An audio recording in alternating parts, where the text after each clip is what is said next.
Tant qu'on ne remettra pas l'humain au cœur de nos équations, on ne s'en sortira pas. On m'a reproché d'insérer de l'humain dans un domaine juridique et que ça pouvait me faire perdre en objectivité et tout. Moi, je pense que c'est le contraire. On en est dans cette situation horrible aujourd'hui parce qu'on a viré l'humain de l'équation pour pouvoir gérer le problème de la justice.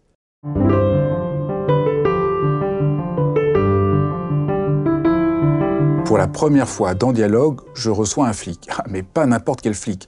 Un flic hypersensible.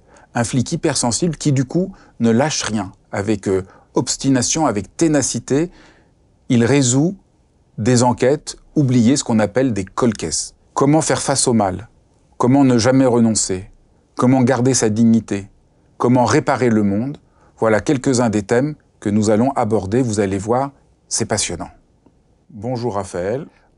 Bonjour Fabrice. Je suis vraiment très heureux de vous recevoir. C'est pas du tout le profil que je reçois d'habitude sur ma chaîne Dialogue. Mais alors d'abord, vous êtes un hypersensible extrême. Et je trouve qu'en lisant votre livre, on se dit être hypersensible, c'est pas toujours facile, mais ça permet de faire des choses incroyables, puisque dans votre cas, c'est d'avoir résolu 2 cold cases auxquels plus personne ne pensait possible de trouver réponse. Et je suis très content de faire cet entretien pour qu'on rentre un peu dans votre travail, qui est aussi paradoxal que ça peut sembler parce que voilà, un flic qui travaille sur des crimes que je trouve très lumineux. Je trouve qu'il y a quelque chose d'extraordinairement lumineux et on se dit en vous lisant, s'il y avait plus de gens comme vous, le monde irait mieux. Peut-être on va commencer tout de suite par vous retrouvez. Très rapidement, peut-être vous pouvez raconter votre parcours et comment vous vous retrouvez à Dijon avec cet ensemble de dossiers qui sont abandonnés. Alors, on pourrait commencer tout simplement par parler de mon intégration dans les rangs de la police nationale en 96 après un parcours universitaire scientifique, au terme duquel je passe des concours de police et de gendarmerie. Je réussis celui de la police nationale comme gardien de la paix. Donc après ma scolarité à l'école de Sens, j'arrive par choix à Paris, puisque mon classement me permet de choisir d'autres provinces, mais c'est volontairement que je choisis Paris, parce que j'ai vraiment en moi la nécessité d'appartenir à une police d'une grande ville, qui sera pour moi une source d'expérience dans un délai très court.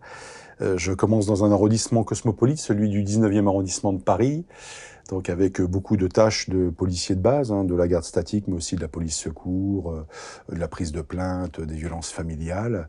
Et au bout d'un an et demi, je laisse définitivement l'uniforme pour intégrer des personnels hors rang dans le cadre d'une brigade d'information de voie publique dont la mission est de fixer par voie photographique et vidéo l'usage de la violence publique sur les manifestations, donc c'est un sujet d'actualité, pour voir si vraiment cet usage est encadré par la loi, respecté par les conditions telles que moi je les constate. Et mon travail sert justement en cas de litige, quand justement les manifestants estiment avoir été injustement brutalisés par les forces de police. Il m'est donné d'intégrer le Quai des Orfèvres, la brigade criminelle, la mythique brigade criminelle en section de droit commun, au tout début de l'année 2001, le 1er janvier 2001. Et c'est vrai que c'est grâce à un grand pâtissier. C'est grâce exactement à Philippe Crotticini. Alors, en aparté, Philippe Crotticini devait être mon beau-frère. Voilà, nous étions amoureux à cette époque de 2 sœurs. J'avais plaisir à aller le voir à la sortie de mon service du 19e arrondissement de Paris, à l'époque où il tenait son restaurant avec son frère Christian, la Table d'Anvers, place d'Anvers, dans le quartier de Pigalle. Et donc j'y allais le soir après mon service, il me faisait goûter ses spécialités, ses derniers desserts. Et puis on allait jouer à la PlayStation chez lui, non loin de son restaurant. Et puis il m'a dit, mais c'est quoi ta passion? Je lui ai dit, écoute, moi, ce qui m'intéresse, c'est la brigade criminelle. Il m'a dit, bah, ça tombe bien, je connais un capitaine de police qui travaille là-bas. Écoute, ça n'engage à rien, mais au moins, rencontre-le. Et c'est comme ça que j'ai rencontré celui qui est devenu plus tard mon chef de groupe, à l'époque, le capitaine Francis Béchet, qui venait juste, peu de temps auparavant, de faire avouer Guy Georges sur l'un des meurtres qu'il avait commis, celui de Pascal Escarfaille. Et c'est par cooptation auprès de Francis Béchet, mais aussi après avoir réalisé un stage d'observation à la brigade criminelle, parce qu'on ne rentre pas parce qu'on est coopté, on rentre parce qu'on a été observé par ses futurs collègues qui estiment qu'on a la capacité pour intégrer un tel service. Et c'est ce qui m'arrive justement début 2001, où j'intègre un groupe de droit commun, le groupe du commandant Patrick Feller, où là, très très vite, je fais l'acquisition d'un catalogue d'expériences criminelles vraiment, vraiment variées. Et puis Francis, au départ à la retraite de Patrick Feller, devient mon chef de groupe et je passe les plus belles années de ma vie judiciaire. Donc là, vous êtes vraiment, c'est une formation dont vous êtes très heureux. Très heureux, puisqu'on apprend déjà à déconstruire ce qu'on a appris dans les autres services de police, puisqu'il est très important de faire l'acquisition d'une humilité professionnelle. Tout se fait en équipe, on compte les uns sur les autres, et en plus, j'avais, parmi tous les chefs de groupe de la brigade criminelle, j'avais un chef de groupe absolument extraordinaire. Francis avait cette capacité d'affirmer que tous les membres du groupe devaient être capables de faire tous les actes. Donc, il n'y avait pas les peu gradés qui faisaient les actes peu glorieux et les fortement gradés qui faisaient les actes plus gratifiants, comme interroger le suspect. Tout le monde devait tout savoir faire. Ça, c'est vraiment son grand leitmotiv, et c'est grâce à lui que j'ai fait l'acquisition de connaissances complètes et extrêmement rapides. Alors après, vous vous retrouvez à Dijon. Oui. Il est arrivé à la brigade criminelle une affaire qui a énormément défrayé la chronique, c'est l'enlèvement d'Ilan Halimi par le gang des barbares, hein, donc ce jeune homme de confession juive qui a été torturé sous le prétexte complètement idiot que, étant de confession juive, sa famille avait de l'argent. Ça a provoqué un séisme à la fois policier et politique assez important au sein de la brigade criminelle. Il est arrivé un moment où j'ai voulu renvoyer l'ascenseur à mon épouse de l'époque, qui avait pris sur elle de venir me rejoindre à Paris, pour lui offrir à elle ainsi qu'à mes enfants une vie un petit peu plus provinciale. Puis j'avais le secret projet de fabriquer ma maison de mes mains. Voilà, j'ai un côté Charles Ingalls, donc je voulais construire ma maison de mes mains, donc quoi de mieux que la province pour pouvoir le faire. Donc l'avantage quand on a eu un passage à la brigade criminelle, c'est qu'on peut se prévaloir justement d'une carte de visite. C'est ce qui s'est passé. On m'a rapidement proposé 2 affectations, la police judiciaire de Strasbourg et celle de Dijon. J'ai choisi celle de Dijon, puisque ayant fait mes études en Bourgogne et mes parents étaient en Chalon-sur-Saône, ça me permettait par voie de conséquence de me rapprocher d'eux. Donc j'ai été muté sur un coup de fil. On a eu besoin de mon nom, mon prénom et de mon matricule, et quelques semaines après, j'intégrais la direction interrégionale de la police judiciaire de Dijon. C'est là que je découvre justement en portefeuille les affaires non résolues, très anciennes, qui sont évoquées dans mon livre. Donc là, il y a plusieurs cas non résolus qu'on appelle... les disparus de la 6. Voilà, les disparus de la 6. Et donc vous décidez de rouvrir ces dossiers, dont certains sont déjà très anciens. C'est beaucoup plus complexe que cela. En fin de compte, ce sont des dossiers très anciens qui sont restés vraiment lettres mortes pendant de très nombreuses années. Le plus ancien des dossiers, c'est le dossier de Christelle Maïri, qui est le premier dont je vais me charger. Mais quand j'arrive, donc on est dans les années 2008-2009, il y a un combat qui est mené par l'association Christelle, qui est né au lendemain du meurtre de Christelle Blétry en décembre 1996. À cette époque-là, les institutions ont, pour ainsi dire, mais il ne faut pas avoir peur des mots, carrément maltraité la famille de cette pauvre jeune femme assassinée de 123 coups de couteau à Blanzy, en Saône-et-Loire, le 28 décembre 1996. Et de cette colère est née l'association Christelle, qui a rassemblé ce qu'on appelait les disparus de la 6, un ensemble de 10 jeunes femmes assassinées entre 84 et 2005, à cette époque-là, sur une zone géographique formant un triangle, ce que les journalistes ont appelé le triangle de la peur, allant en gros de Dijon à Chalon-sur-Saône, puis vers l'ouest dans le bassin minier, vers Mont-Solémine. Et lorsque j'arrive donc en 2009, ça fait déjà plusieurs années que l'association a pris les services d'un avocat très connu, qui s'appelle Didier Seban, l'avocat des oubliés, donc spécialisé dans les meurtres non résolus, les familles laissées pour compte par les institutions, ainsi que par l'une de ses collaboratrices de l'époque, qui n'est pas encore avocate, qui est juriste, qui s'appelle Corinne Herman, qui s'est illustrée en faisant un travail extraordinaire sur le cas Émile Louis, avec les disparus de Lyon. Et donc, ça fait déjà plusieurs années, lorsque j'arrive, qu'un nouveau juge d'instruction, qui va devenir vraiment non seulement un ami, mais un appui de choix dans mon travail d'enquête, s'appelle Emmanuel Vion, le juge d'instruction de Chalon-sur-Saône, a délivré des commissions rogatoires pour que des actes d'enquête soient investigués dans ces 2 dossiers-là. Et ce à quoi je me heurte surtout, c'est à la lenteur de mes coreligionnaires, ce qui fait que très rapidement, je m'offusque et je fais ma propre analyse des dossiers et je m'en empare, puisque lorsque j'arrive, ces dossiers, le traitement de ces cold cases est pris carrément comme une punition par mes collègues de groupe. Donc ça, il faut expliquer, parce que quand on ne connaît pas du tout, comme c'est mon cas, Donc, les cold cases sont des cas donc un peu C'est ça. oubliés, très anciens. C'est ça. Et pour les policiers ordinaires, C'est ce ça. que vous appelez un peu des fois des chats, Des chats de coussin. des chats de coussin, Voilà. il y a toutes les tâches ordinaires à faire. C'est ça. Le cold case est en plus, donc C'est ils ça. n'ont pas envie de s'en occuper. C'est Et donc ça. il y a une pression qui se fait entre l'association des victimes, C'est ça. le procureur, mais et aussi un manque de temps et de moyens. C'est ça. Et donc s'occuper d'un cold case, c'est un boulot. Colossal. On n'a pas, en lisant votre livre, ce qui est absolument incroyable, c'est qu'on découvre, mais c'est un ça. boulot, mais colossal. Oui. C'est parce que on a tous vu des films et on a l'impression, comme ça, dans un film, que ça se résout assez rapidement et tout. 43 minutes, pub comprise. Voilà. Tandis que là, Voilà. en fait, il faut. Oui. Enfin, alors comment vous procédez? Alors, peut-être on va procéder sur comment on fait oui. dans le cas Alors, voilà. l'écueil, il est double, hein, puisque le premier écueil, ce sont déjà des dossiers qui sont en portefeuille dans ce service-là depuis le départ.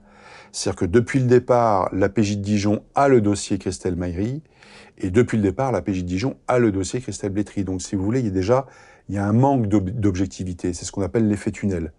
Les gens ont le nez dans le dossier et ils n'en décollent pas. Ce qui Vous fait... êtes arrivé en quelle année à Dijon? Alors moi j'arrive en 2008. Mais donc d'abord, elle a été assassinée en 86. 86 pour la première. Ça fait 18 ans. Déjà ça fait 18 ans. Moi quand j'arrive, mais c'est énorme. Hein. C'est énorme. Et puis surtout c'est que les enquêteurs se sont succédés et il y a une très mauvaise transmission de la mémoire de l'enquête. Voilà, donc il n'y a plus de recul.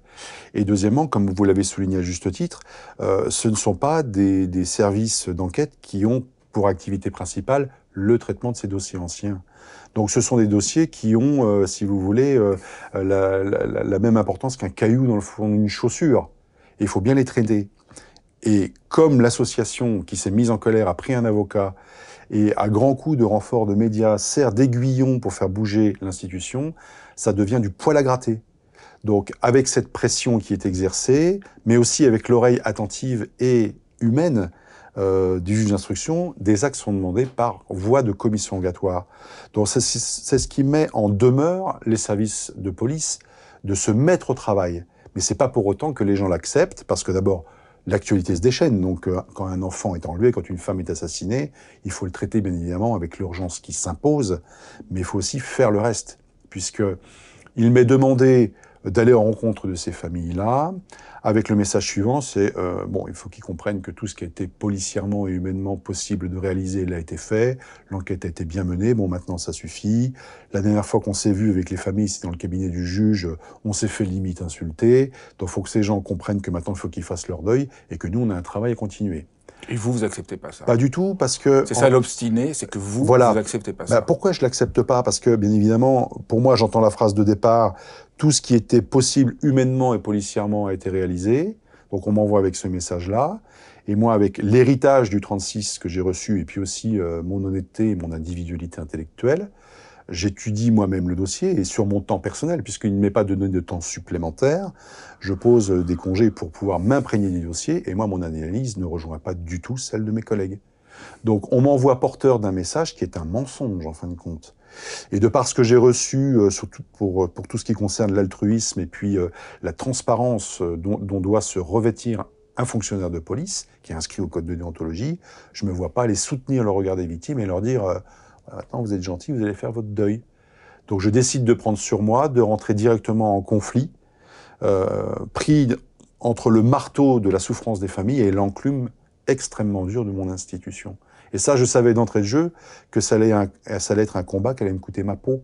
Dès 2009, dès que je rencontre la maman de Christelle Maïri, je savais très bien que j'allais ressortir personnellement perdant. Mais encore une fois, moi, mon cahier des charges, ce n'était pas de résoudre ces affaires-là, mais de leur promettre que tout allait être mis en œuvre pour qu'elles aient le droit à une équité dans l'enquête. Donc ça, c'est important de dire. Oui. Parce que c'est vrai, vous allez être perdant. Ça va vous coûter énormément. On va y revenir à la fois professionnellement et de votre santé et de tout. C'est ça. C'est absolument... là, il y a un côté complètement héroïque. Ça va m'exploser à la figure. mais sur tous les plans, hein, personnel, professionnel, même spirituel, hein, puisque bien évidemment on est secoué par ce genre de choses-là. On comprend pas que moi qui ai la foi, hein, à titre personnel, que Dieu, s'il est amour, qui peut concevoir qu'une seule et même famille puisse faire l'objet d'une telle souffrance, d'une telle réitération d'épreuves aussi insurmontables. Mais ce qui est important de souligner aussi, c'est que dans l'historique de Marie Pichon, la maman de Christelle Maïri, elle perd en moins de 24 heures sa fille, puis le lendemain son père qui a eu un accident de voiture, donc elle enterre son enfant et son père le même jour, que les enquêteurs l'empêchent de voir le corps de sa fille, et que à peine au bout de 6 mois, elle ne voit plus ni enquêteur, ni magistrat. Et que pour seul hommage à l'égard de sa fille, elle reçoit en février 90, hein, donc faites le calcul, à peine 3 ans après la commission des faits, une ordonnance de non-lieu sur un pré-imprimé complété à la machine à écrire qu'elle reçoit par courrier au fin fond de sa campagne. Et à partir de là, s'écoule le sablier de la prescription. Et là, pour vous, ça, c'est insupportable. Ah ben moi, il y a longtemps que j'ai dépassé le stade du supportable, à ce stade-là, mais moi, je lis ce dossier envahi par tous les points de ressemblance que je découvre au fil de ces pages jaunies entre la famille de Christelle, de par son humilité, de par les valeurs qui sont les siennes, celles du travail, celles des fins de mois difficiles, celles des fêtes de famille qui sont fêtées à la cafétéria Mammouth du coin, des prospectus mis dans les boîtes aux lettres pour pouvoir payer les cadeaux de Noël. Tout ça, ça rentre en phase, en résonance avec moi, ce que j'ai reçu, étant fils d'immigrés russes-ukrainiens. Donc pour moi, c'est important. Et puis, peut-être on peut insister là-dessus, parce que en lisant votre livre, vous faites le contraire de ce qu'on a l'impression qu'il faut faire, c'est-à-dire l'objectivité, la distance. Vous, c'est l'inverse. Oui. Vous prenez appui sur votre hypersensibilité. Ce que vous venez de décrire, qui est assez bouleversant, c'est-à-dire que vous entrez dans la vie, vous rencontrez Christelle Maïri, même si elle est décédée, mais vous la rencontrez. C'est ça. Il y a un lien qui vous donne l'énergie et la force de supporter l'insoutenable. C'est ça. Au fond, c'est ça qui est... C'est très bouleversant comme rapproche, puisque partout dans notre société, j'en parle souvent, on nous fait croire qu'il faudrait être objectif, que le médecin devrait être objectif, que les enseignants devraient être objectifs, qu'il faudrait y avoir cette distance. Et au fond, votre livre, c'est pour faire son travail pour de bon, c'est l'inverse, il faut qu'il y ait de l'amour. Et au fond, c'est ça. Il y a un lien d'amour que vous avez avec à la fois la mère de Christelle, et au fond, il y a un engagement moral, moral fondamental, qui vient du fait, comme vous dites, que vous comprenez sa famille, et même vous faites quelque chose qui choque et que vous racontez, vous allez à un moment sur sa tombe. Oui, il est très important pour que les gens puissent bien comprendre. J'entends le recul aux fins d'objectivité lorsque l'on est, par exemple, magistrat et qu'on doit étudier les arguments de deux parties qui sont en opposition, et puis ne pas se mêler justement à cet échange de clauses à faire prévaloir pour pouvoir prendre une juste décision. Là, la situation, elle est complètement différente. C'est-à-dire que dans le cas de l'affaire Maïri, je suis perdant du fait de l'indifférence de mon institution, d'une souffrance incompréhensible d'une famille, et aussi d'un point de vue procédural, d'une destruction des scellés judiciaires, donc il n'y a absolument plus rien dans le dossier. Donc là, la nécessité de m'investir, qui m'a été vertement reprochée, hein, justement, aussi bien par mon institution que par les avocats de la défense lorsque la phase de jugement est arrivée, ça a été pour moi le seul moyen de trouver l'énergie nécessaire d'aller à l'encontre de tout ce qu'on m'empêchait de faire. Ça, c'est inscrit nulle part, hein, dans les registres de police, dans les manuels de policiers, et c'est le seul moyen que j'ai trouvé. Et c'était vraiment à la fois le fruit de ce que j'avais reçu dans mon éducation, et ce qui était le plus saisissant pour moi pour pouvoir avancer. Et comme vous le soulignez, je suis allé jusqu'à me recueillir sur la tombe de Christelle Maïri. Ça a été la première. Je l'ai fait plusieurs fois par la suite avec d'autres victimes. C'était le terme que j'avais utilisé à l'époque, me confronter à la froideur du marbre. Vous le touchez et ça vous électrocute, cette froideur du marbre. Donc t'as pas le droit de t'arrêter. T'as un enfant qui est mort, cet enfant, ça pourrait être le tien.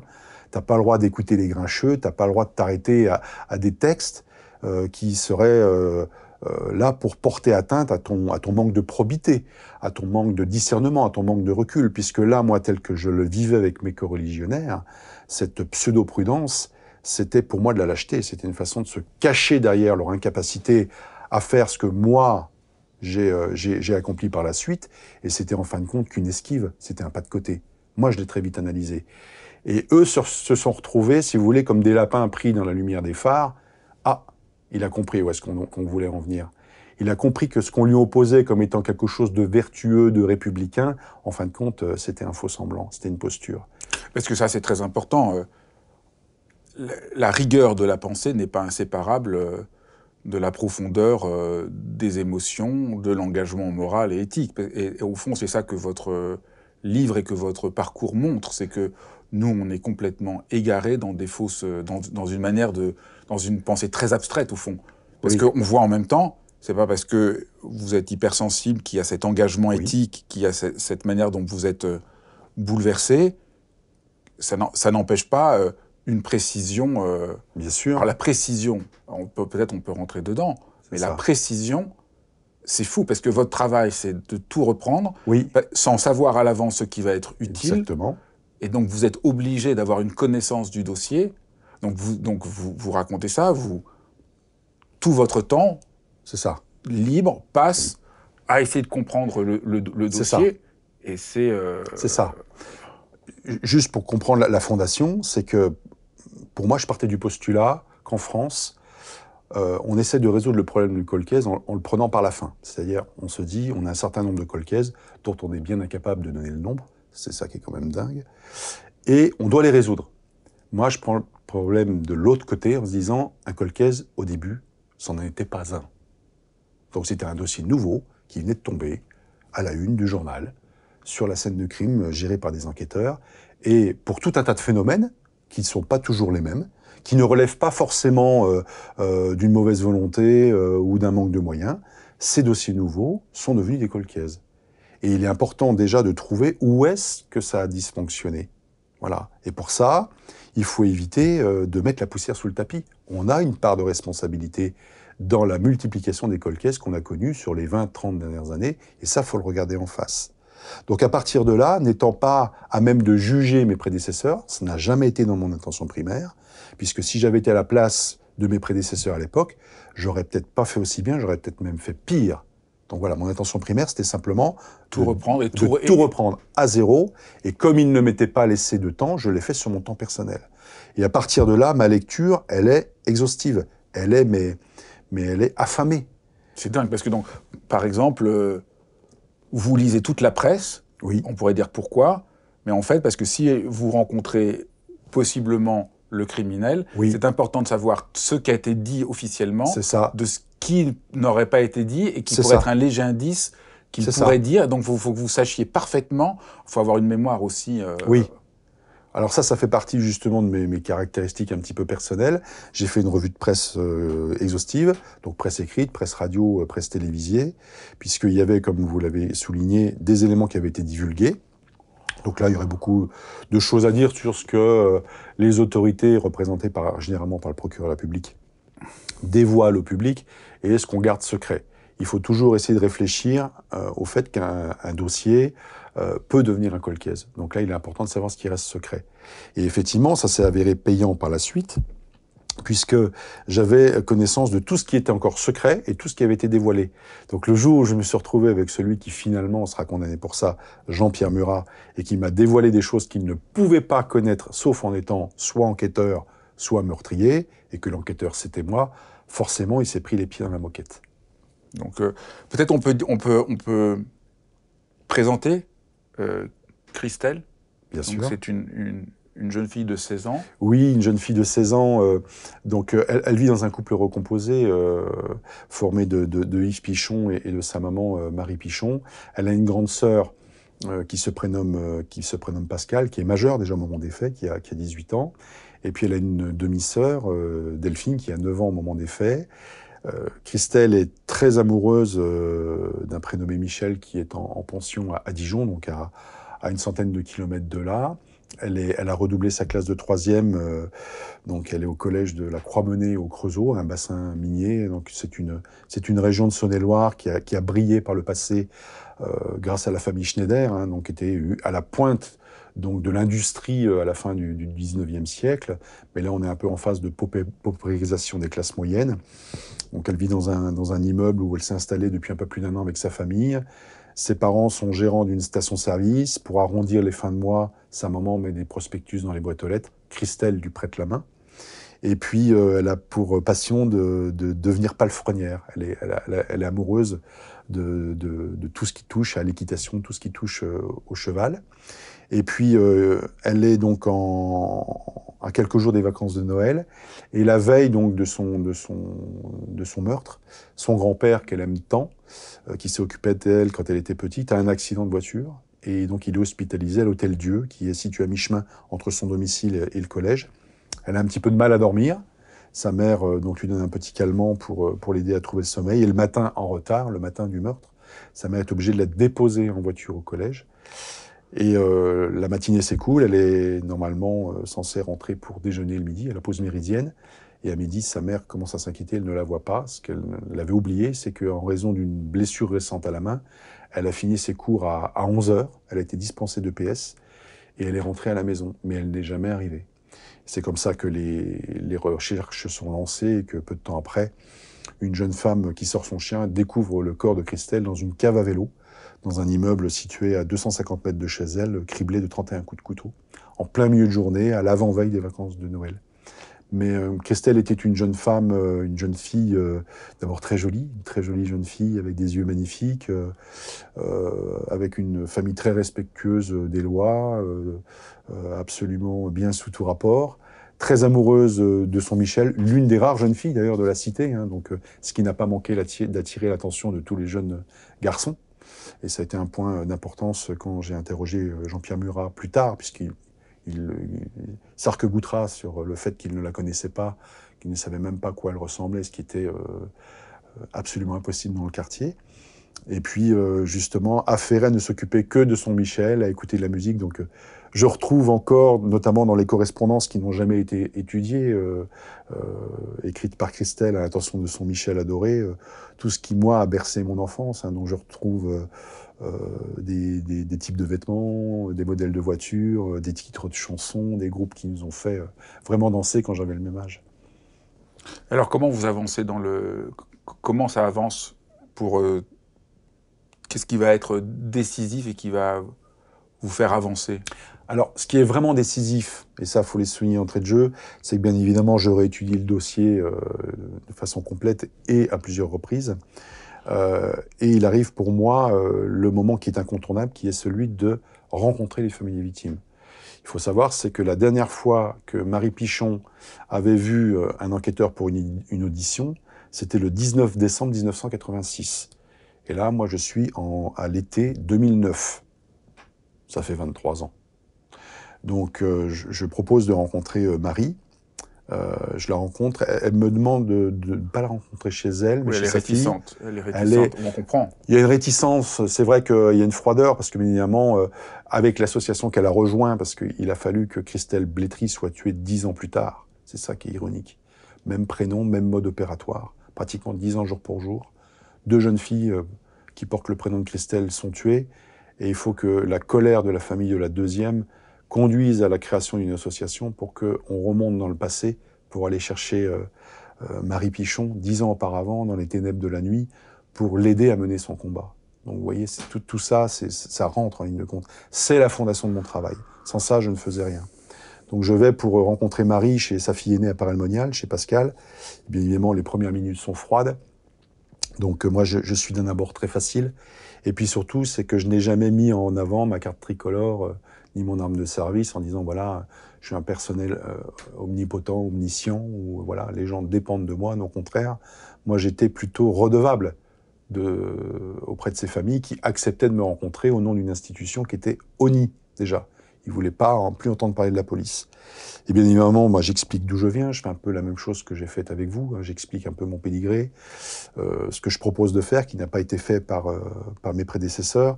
Et je suis obligé de faire amende honorable, c'est-à-dire je suis obligé de reconnaître que ce qui a été fait jusque-là a été fait comme ça a été fait, mais que c'est pas forcément complet, qu'il y a encore plein de choses à faire, et que je propose de les faire. Donc à aucun moment je ne leur propose de trouver l'assassin, je leur propose de faire tout ce qui est possible.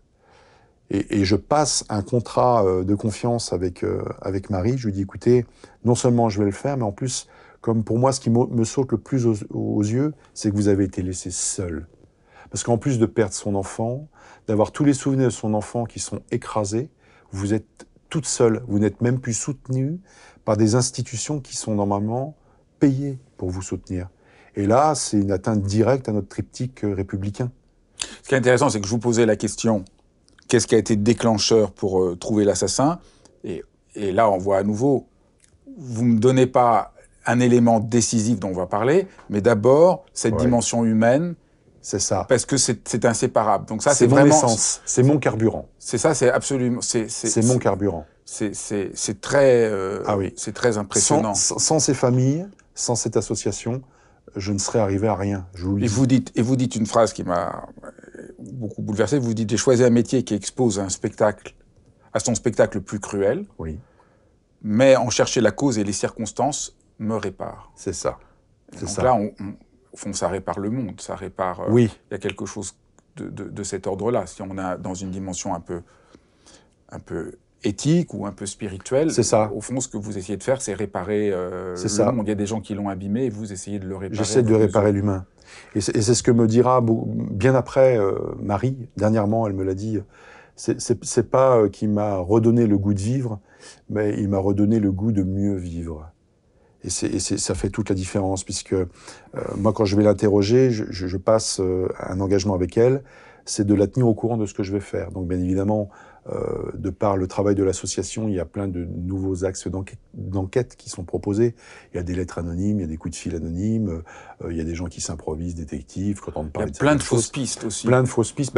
Mais là, c'est impressionnant, le nombre de fausses pistes que vous devez Et je les écluse.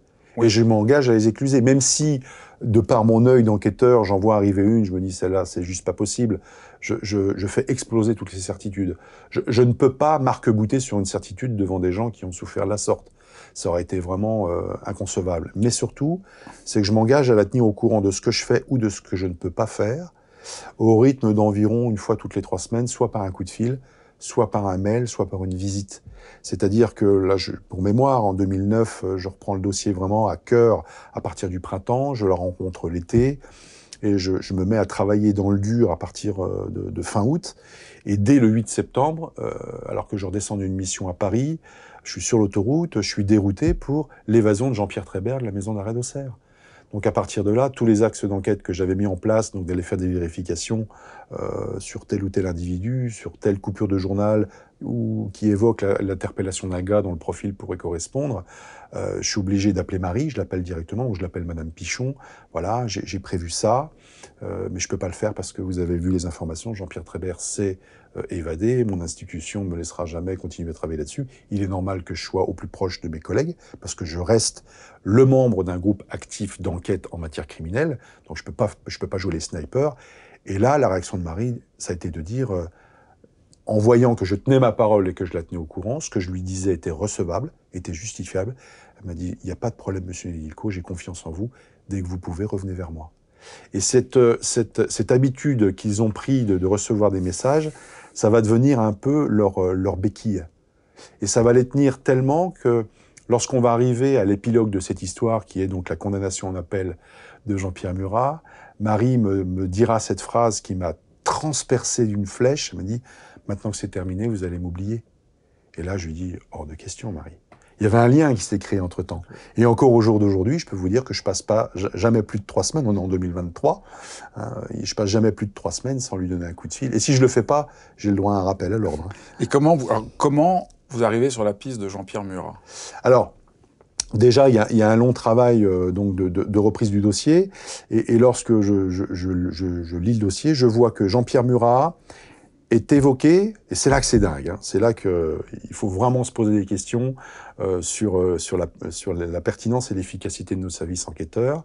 Jean-Pierre Murat, son nom est détecté par un détective privé qui s'appelle Éric Bellawell, qui est payé par des familles de victimes qui vendent des brioches à la sortie des centres commerciaux pour pouvoir financer et leurs frais de justice et les frais d'avocat. Donc l'association Christelle décide d'employer ce détective privé parce que, à force de voir que les demandes formulées par le cabinet Seban ne reviennent pas, il décide de prendre le taureau par les cornes et de payer un détective privé. Donc déjà là, on devrait se taper une honte, pas possible. Pas possible. Voilà. Et donc Éric Bellawel fait ce travail-là, et il rencontre le petit ami de Christelle de l'époque, qui lui évoque une soirée à la fin des années 80, donc 89-90, où il est avec sa nouvelle compagne et deux amis de la Charmille, le quartier où le meurtre a eu lieu, un prénommé Éric, et ce fameux Jean-Pierre Murat, qui, dans un état second de cannabis et d'alcool, lui dit, voilà, en pleurs, c'est moi qui ai tué Christelle, je te propose de l'argent pour te dédommager. Et donc, il n'y croit pas trop, tout en étant très, très intrigué par cette phrase, mais il n'en demeure pas moins que lorsque Éric Bellawel vient toquer à sa porte pour reprendre l'enquête, il lui en parle. Et Éric Bellawel, la façon dont c'est évoqué, ça l'intrigue suffisamment pour qu'il aille directement interroger ce Jean-Pierre Murat. Déjà, prendre confirmation auprès de la compagne de Michel, le fameux Éric qui est là, qui lui confirme en tout point la façon dont ces aveux ont été faits et les conditions dans lesquelles ces aveux ont été passés.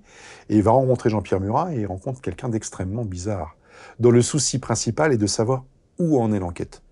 Mais les enquêteurs, ils sont en possession de quel élément? Est-ce qu'on a l'idée sur le nom d'un suspect, sur un mode opératoire et tout? Et ça l'intrigue tellement qu'il fait un rapport qu'il rend à son employeur, donc l'association Christelle, qui en parle à son avocat, donc le cabinet Seban, qui transmet ça au juge, et le juge envoie ça en 2004 à la DPJ de Dijon, sous forme de soit transmis, de façon à ce que des investigations soient réalisées dans le cadre d'une commission rogatoire. Une première phase d'enquête est faite, qui n'évoque même pas le nom de Jean-Pierre Murat. Tant et si bien que le juge en renvoie une en 2005 en disant « Je veux ça comme vérification, et en plus, n'oubliez pas, Jean-Pierre Murat ». Donc là, on est en 2005. Il n'est placé en garde à vue au terme de quelques vérifications que 2 ans et demi plus tard, en 2007. Donc quand on regarde, c'est sûr, après le coup de sifflet final, le match, on se rend compte que là, on est en train de parler du mec qui sera reconnu coupable du meurtre de Christelle Maïri. Et que des éléments sont apportés et aucune vérification est faite. Et le peu de vérifications qui sont faites sont vraiment à minima.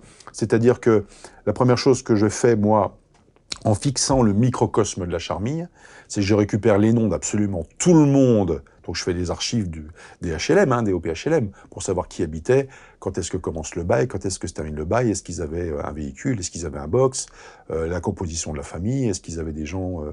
tous les gens de... Tout le monde. Et je retrouve les photos des visages de ces gens-là à l'époque des faits. Parce qu'on avait quand même des témoins oculaires. On a ce fameux facteur qui manque de se faire bousculer par un mec suspect qui arrive en courant de la scène de crime. Voilà. Et des vérifications qui sont faites, donc là, en 2007, sur Jean-Pierre Murat, on a une photo récente. Donc déjà, c'est pour moi, dans l'enquête, une photo qui n'est pas pertinente. Il est interrogé en fonction de son état, qui est un état psychologique amoindri en raison d'une schizophrénie, et sans autre vérification, si ce n'est celle d'un alibi fourni par son frère, qui affirme qu'il ne pouvait pas être à la Charmille au moment du meurtre, alibi aussitôt démonté par les enquêteurs, ça s'arrête là. Pourquoi ça s'arrête là? Eh bien, je ne le sais pas. Ça s'arrête là, point. Et le rapport est renvoyé en disant, vu l'ancienneté des faits, on ne trouvera jamais. Voilà, on en est dans l'affaire Maïri, quand moi je reprends, en 2009. Donc vous reprenez, vous voyez donc cette... Je vois ce Jean-Pierre Murat, il est dans un coin de mon radar. On est sur un mec quand même qui s'est auto-accusé du meurtre, qui a fait l'objet de vérifications médiocres, et dont l'alibi a été démonté. Donc pour moi, c'est une porte qui n'est pas refermée. Donc bien évidemment, engagement auprès de l'association oblige, je refais d'autres axes d'enquête, donc j'écluse mais des dizaines de gars. C'est impressionnant, même les coupures de journaux, je fais tout. Et en même temps, je garde ce Jean-Pierre Murat dans le collimateur. Et on arrive en mars 2010, donc à peu près 14 mois après ma reprise du dossier. Et là, je suis avisé par le commissariat du Creusot, donc le lieu de commission des faits, qu'au cours de la nuit précédente, un gars a passé un coup de fil anonyme en disant « Voilà, je connais le meurtrier de la petite Christelle à la Charmille ». Il balance une plaque minéralogique au téléphone et il raccroche. Clac. Les collègues essayent de rappeler, le téléphone est tout de suite coupé. C'est un numéro de portable. Et 2 jours après, donc les collègues m'en font part, et dans le même temps, le juge d'instruction en charge du dossier m'envoie une lettre anonyme qui évoque encore une fois la petite Christelle à la Charmille, c'est écrit à la main, et là je percute sur l'écriture pour l'avoir déjà vue dans le dossier. C'est celle d'un gars dont on a relevé le spécimen d'écriture au terme de sa garde à vue en 2007, c'est celle de Jean-Pierre Murat. Et l'écriture est tellement particulière que j'ai même pas besoin d'une étude en écriture. Pour moi, ça me saute aux yeux. Ça me saute aux yeux immédiatement. Donc je fais des recherches sur ce numéro de téléphone portable, qui est une ligne prépayée en espèces dans un bureau de tabac du Creusot. Donc là, je regarde la configuration d'appel, c'est-à-dire que pour savoir qui utilise la ligne, il faut voir qui est appelé par ce numéro-là. Et on n'a que des correspondances qui apparaissent dans l'environnement de Jean-Pierre Murat. Donc l'endroit où il achète des croquettes pour son chat, sa curatelle, le système qui s'occupe de l'entretien du chauffage de son immeuble. Donc là, bien évidemment, tout converge vers lui. Donc je n'arrive pas à le localiser. Et pour moi, j'utilise son frère aîné pour pouvoir arriver au cœur de la famille Murat, donc son frère aîné, et je vais l'interroger, donc il me parle de son frère, et il me dit qu'effectivement, oui, l'affaire Maïri, ça lui dit quelque chose, et là il me dit un truc qui est énorme, il me dit, mais à l'époque des faits, moi je lui avais demandé si c'était lui qui avait tué Christelle. Donc il lui fournit un alibi qui est démonté, mais il va quand même lui poser la question, sans raison, est-ce que c'est toi qui l'as tué? Donc pour qu'il en arrive à lui poser cette question-là, donc moi je commence à voir des ampoules rouges qui s'allument les unes derrière les autres dans ma tête et tout. Et puis je lui dis au final, mais votre frère il est où?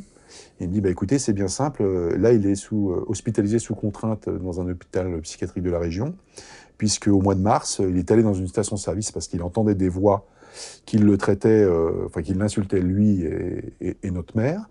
Il était persuadé que c'était émis depuis une station-service, donc moi station-service, je pense, clic, parent de Christelle, qui tenait une station-service, et il va menacer la caissière avec un couteau, et là je me dis, ah, couteau, et il menace la caissière de s'en prendre à elle si jamais ces voix ne se taisent pas dans sa tête. Et là, il va attendre sur place les gendarmes qui l'interpellent, et le parquet l'hospitalise d'office, donc dans un institut régional. Donc à partir de là, moi j'ai plein d'éléments qui me remettent Jean-Pierre Murat dans l'œil du cyclone. Donc je dois travailler d'arrache-pied sur ce garçon-là, en plus de tous les autres axes d'enquête, puisque là, professionnalisme oblige, je dois travailler à charge et à décharge. Mais force est de constater que là, j'ai quand même un bon client. Et c'est ce que je fais, je travaille sur lui pendant un bon moment. Il ne peut pas être entendu, puisque étant schizophrène et non stabilisé, on ne peut pas l'interroger. Et puis, il est important pour moi de refaire absolument toute sa ligne de vie. Et là, je peux vous dire, j'ai déjà tamisé des gens au peigne fin. Alors là, lui, il a eu le droit à la totale pendant 1 an et demi. Je me renseigne sur tout. Et là, j'apprends que c'est quelqu'un qui, depuis 25 ans, ressasse le meurtre chaque fin d'année, Christelle ayant été tuée au mois de décembre, en accusant ça et là des gens d'être le meurtrier de Christelle, qui tenait un petit carnet dans lequel il tenait tous les détails de l'affaire, les avancées du dossier, tout ce qu'on avait comme élément à charge et tout. Voilà. Passionné de couteaux, passionné de couteaux. Et à partir de là, je décide de savoir à quoi il ressemblait au moment des faits, comment il était coiffé, comment il était vêtu, et j'en arrive très rapidement à une ressemblance à la fois physique et vestimentaire, compatible avec celle de l'individu qui a manqué de bousculer le facteur. Alors là aussi, c'est une histoire incroyable, le facteur. Oui. Donc vous allez retrouver le facteur, oui. Et il y a des incohérences oui. entre ce qui est marqué dans le procès verbal. Voilà. Et alors là, il y a des trucs dingues, parce que le facteur, qui est quand même un personnage clé, a été interrogé sans qu'on lui explique pourquoi il était interrogé. Donc du coup, il ne savait pas du tout. C'est exactement ça. Il a été un peu humilié. Des policiers arrivent sur son lieu de travail pour lui poser des questions. Il n'a absolument pas su la gravité de ses propos. Oui. Et donc, ce qu'il a dit a induit beaucoup de mécompréhension, puisque... C'est ça. On a compris que c'est marqué dans le procès verbal que la personne était blonde. Oui. Ressemblerait au chanteur Renaud, et c'est pas du tout ce qu'il a dit, et donc là, ça vous lève une nouvelle épine du pied, au fond. C'est là où on voit toute la perversité inconsciente des enquêteurs qui conduisent directement à la création de cold case. Quand vous relisez un dossier comme ça, il est important d'en voir le déroulé global sur un calendrier. C'est pour ça que je fais toujours des index de la procédure, où je classe jour après jour ce qui a été fait. On voit que l'audition de ce facteur-là est concomitante avec la garde à vue, pour le moins musclée, d'un autre individu qui est suspecté par les enquêteurs, qui lui est blond. Et donc, on peut imaginer, je pense que je vais vous l'affirmer sans barguigner, mais moi je connais bien un petit peu ce genre de travers, qu'il était opportun pour mes enquêteurs de trouver des témoins qui ont vu passer un mec blond par là. Donc effectivement, ce facteur est interrogé à peu près une vingtaine de jours après la commission du meurtre.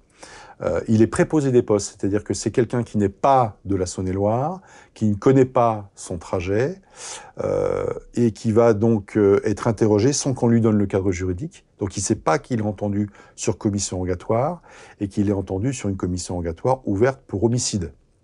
Donc comme il n'est pas du coin, en plus il suit pas trop la presse, il fait pas trop le rapprochement. Donc il arrive à sa prise de service à la poste locale, on lui dit les enquêteurs de Dijon veulent t'interroger.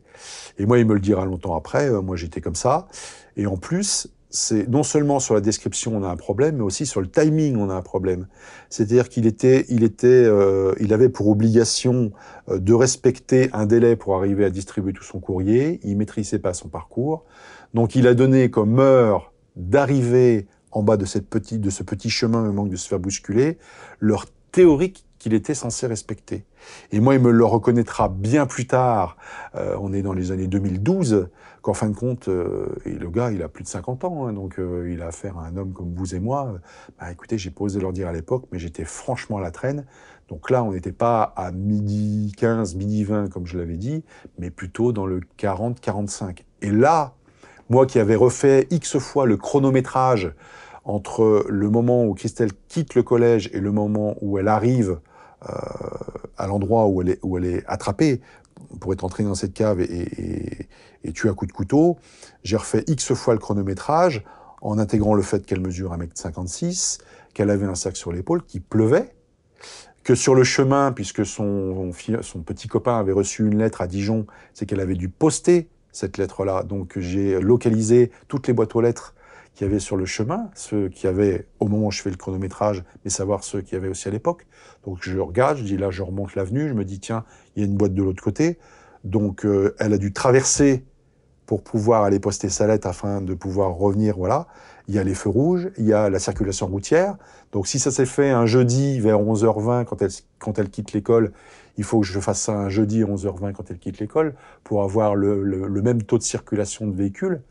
Donc je fais ça à plusieurs vitesses, je fais un chronomètre minimum, je fais un chronomètre maximum, j'essaie d'intégrer tous les paramètres de façon à avoir une vraie fourchette. Et je me dis, mais ça colle pas. Le facteur ne peut pas être bousculé à 11h10.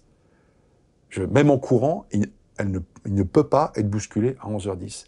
Et là, d'un seul coup, non seulement tombe ce problème du chronométrage, puisque là, avec cette reconnaissance de ce retard qu'il me fait longtemps après, la difficulté du chronométrage s'écroule, et comme je lui montre un trombinoscope de gens, mais vraiment variés et homogènes, où j'intègre dedans la photographie de Jean-Pierre Murat à l'époque des faits, vraiment, que tout le monde va me désigner comme étant la tête qu'il avait au moment des faits, il me dit, écoutez, je vais être sincère avec vous, je suis incapable de me souvenir du visage, mais si j'avais un mec à vous désigner sur votre trombinoscope, ça serait celui-là. Et il me montre le visage de Jean-Pierre Murat, qui n'est pas blond. Qui n'est pas blond. C'est dingue comme histoire. C'est vraiment dingue. Et en fin de compte, on s'aperçoit que d'un gars qui... parce que ce qu'il avait voulu dire, parce que quand je lui relis l'audition, il dit « mais j'ai jamais voulu dire ça. J'ai jamais voulu dire qu'il ressemble au chanteur Renaud. Je voulais dire qu'il avait un look chic débraillé, donc c'était jean, blouson Levi's, col mouton, mais de bonne facture, donc ses parents avaient dû mettre de l'argent. Et quand je dis chic débraillé, c'est un peu comme Renaud Séchant, qui se fait passer pour un loupard, mais qui est un fils de bonne famille. C'est ça qu'il voulait dire. Mais moi, j'ai su par la suite qu'il y avait énormément de gens qui avaient été intéressés dans l'enquête comme suspects potentiels, parce qu'ils avaient une tronche à ressembler à Renaud Séchant, donc vous leur mettiez un bandana et une guitare, et puis voilà, c'était Mistral gagnant, quoi. Donc des hypothèses sont devenues des certitudes, et les certitudes ont conduit une enquête. C'est fou, la précision c'est qu'il dingue. faut. Alors, vous rencontrez Jean-Pierre Murat. Oui. Alors, déjà une première fois, Donc, alors là, je fais de la soupe procédurale, hein. C'est-à-dire que j'essaye des nouvelles choses qui ne sont pas interdites par la loi, qui ne portent pas atteinte à l'autorité, comment dirais-je, au droit de la victime. Donc j'ai besoin d'aller rencontrer Jean-Pierre Murat environ 1 an et demi après que je me sois déjà bien occupé de lui. Donc là, on est au mois de mai 2011.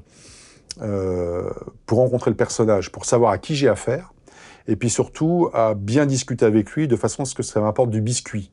Donc c'est un terme policier pour dire des éléments sur lesquels je vais pouvoir gratter, et puis essayer de trouver des éléments qui pourraient se retourner contre lui, ou plutôt être aussi à décharge. C'est-à-dire qu'il pourrait me dire des choses qui pourraient l'écarter, parce que c'est aussi, j'ai un devoir de vérité aussi envers lui. Parce qu'on a des colcaisses quand même vieux, par exemple l'affaire Soltisiac, depuis 1994, on a des gens qui sont mis en examen depuis 1994. Donc eux aussi, ils ont le droit à la vérité. Donc je voulais le rencontrer, mais étant hospitalisé sous mesure de contrainte, c'est quelque chose de nouveau. Je demande l'autorisation au juge, et je demande même l'autorisation de l'entendre en enregistrant, donc en vidéo et en son, cet échange, de façon à m'en faire un document de travail, puisqu'il y a aussi une partie analyse du langage corporel, champ lexical, qui est très important. Savoir ce qu'il me dit, quel mot il utilise, sur quel ton il le dit, et quelle est son attitude corporelle quand il me dit ce qu'il me raconte.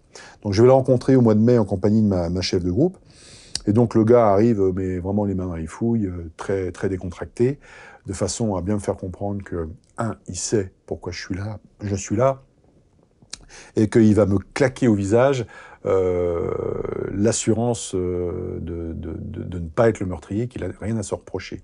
Donc je me laisse pas décontenancer pour autant. Donc je mets une audition où je lui pose un maximum de questions pour pouvoir le fixer dans le temps et dans l'espace au moment des faits. Donc tout ce qui est formation, les bars où il va jouer, là où il va se provisionner en shit, les copains qu'il va rencontrer, à quelle fréquence dans la semaine, à quelle heure, où est-ce qu'il se présente, où est-ce qu'il se donne rendez-vous, dans quel véhicule il se déplace, tout. Et donc, je gratte un petit peu tout ça. Et il me livre 2 informations sans que je lui demande, à la limite, qui manquent de me faire, mais alors, exploser. C'est-à-dire qu'il se fixe lui-même à la charmille le jour du meurtre. Donc, je ne sais pas comment on fait pour savoir ce qu'on faisait précisément le jour du jeudi 18 décembre 1986. Je ne sais pas si vous avez essayé. Moi, j'ai essayé, je n'y arrive pas, sauf à ce qu'un élément ait marqué durablement votre mémoire. Et pour un gars qui me disait absolument tout ignorer de ce meurtre, ne pas connaître Christelle Maïri, ne même pas savoir à quoi elle ressemblait physiquement, et ignorer totalement quel était le mode opératoire pour lui ôter la vie, c'était quand même assez inquiétant. Et la deuxième chose qu'il me dit, c'est qu'il m'évoque une histoire d'échange, de revente de couteaux à cran d'arrêt automatique entre 2 individus qu'il a, par le passé, accusés à tour de rôle d'être le meurtrier de Christelle Maïri. Donc là, pourquoi il me parle de couteau à cran d'arrêt? Puisqu'il est censé ne pas savoir comment elle a été tuée, avec quel type d'arme. Là, j'ai 2 informations qui me le rendent particulièrement inquiétant. Donc c'est vrai, je le confesse, c'est à partir de là que moi j'acquiers la conviction que je suis en face du meurtrier de Christelle Maïri. Mais la difficulté pour moi, c'est de pouvoir le prouver de façon vraiment probante, avec des éléments testimoniaux, avec des éléments matériels. Et à partir de là, toujours en plus de mon actualité brutale qui se déchaîne, hein, donc j'ai des femmes qui se font tuer par leur mari, je découvre des nouveau-nés avec leur cordon ombilical dans les sacs poubelles, j'ai toute l'actualité d'une PJ qui continue à se déchaîner. J'ai une pression récurrente de ma hiérarchie qui commence à me dire clairement qu'ils en ont marre de me signer des bons d'essence, d'autoroute et de casse-croûte, que c'est bien rigolo de bosser sur des dossiers vieux de 20 ans et d'aller me promener à l'autre bout de la Saône-et-Loire pour des familles qui ne comprennent pas que tout a été fait, mais que maintenant il convient d'apporter du résultat. Donc j'ai une pression que je dois gérer sur mes épaules. Mais j'ai mon gars et je ne le lâcherai pas. Voilà. Donc je bosse sur lui, je continue à travailler sur lui. Et la preuve, c'est le couteau? Alors, la preuve, il y en a plein, en fin de compte. Il y en a plein. Vous avez une conjonction d'éléments qui nous amène tous à Jean-Pierre Murat. C'est la démonstration que je fais à la barre pendant près de 5 heures, sans note, le jour de son procès d'assises. Ça a été... Parce qu'il a nié, il a toujours nié... Il a toujours nié jusqu'au bout, sauf... je vais spoiler un petit peu la fin, mais entre la première instance et l'appel, il va écrire une lettre à un gars qu'il sait décédé, c'est Michel, le petit copain de l'époque de Christelle, qui a fait un infarctus au cours des années 2000, je crois que ça doit être en 2004, alors que le magistrat instructeur exhortait les policiers de la police judiciaire d'aller entendre Michel, puisqu'il avait recueilli les aveux spontanés de Jean-Pierre Murat. Et donc la police judiciaire traîne et arrive ce qui devait arriver à force de traîner. Michel fait un infarctus du myocarde et décède. Et d'ailleurs, la justice est tenue au courant par le beau-père de Christelle Maëri qui voit ça dans le journal.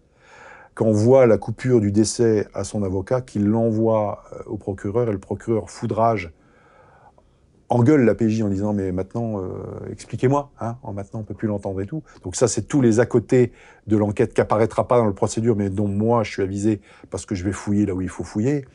Et donc là, un peu pris de panique, mes collègues vont essayer de vérifier l'origine du décès, savoir si c'est vraiment une mort naturelle ou pas. Et puis quand ils diront, le corps est déjà incinéré, donc allez vérifier des trucs là-dessus. Et c'est ça qui est dingue. Donc pour les éléments de preuve, effectivement, j'attaque tous azimuts. Il y a sa description à la fois physique et vestimentaire. Donc il y avait la lettre entre, vous disiez, entre... Oui, cette fameuse lettre. Entre l'appel, entre la première instance et l'appel, Jean-Pierre Murat écrit ad patres à Michel. Donc je vais écourter sa phrase parce qu'elle est extrêmement horrible et voilà, c'est. Mais en gros, il lui dit tu vois Michel, j'ai bien fait de lui couper la gueule à cette pute. C'est horrible. On va pas raconter, c'est horrible. Voilà. Donc si vous voulez. Donc il n'a pas reconnu il n'a jamais reconnu le crime à part cette lettre-là. Donc vous aviez besoin de beaucoup de preuves. Oui, beaucoup de preuves. Beaucoup de preuves. Pour l'essentiel, il y a déjà le fait qu'il se situe à la Charmille le jour des faits. Après, quand il voit que je l'ai focalisé là-dessus, il essaye de déplacer ça dans le temps. Et il va commettre une grosse erreur, c'est qu'il va dire, quand je l'interroge sur son niveau de connaissance de la configuration des lieux, qui est une cave extrêmement complexe, qui prend plusieurs numéros d'un immeuble. C'est un immeuble qui s'étale sur 4 numéros d'une rue.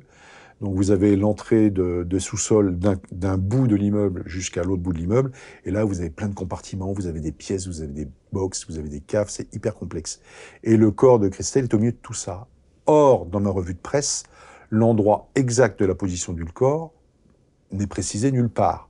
Tant et si bien que lorsque le corps est enlevé et que son Michel revient de sa pension à Dijon et que son ami Eric arrive le soir un petit peu éméché et vont faire des prières en s'adressant à Christelle avec des bougies et tout.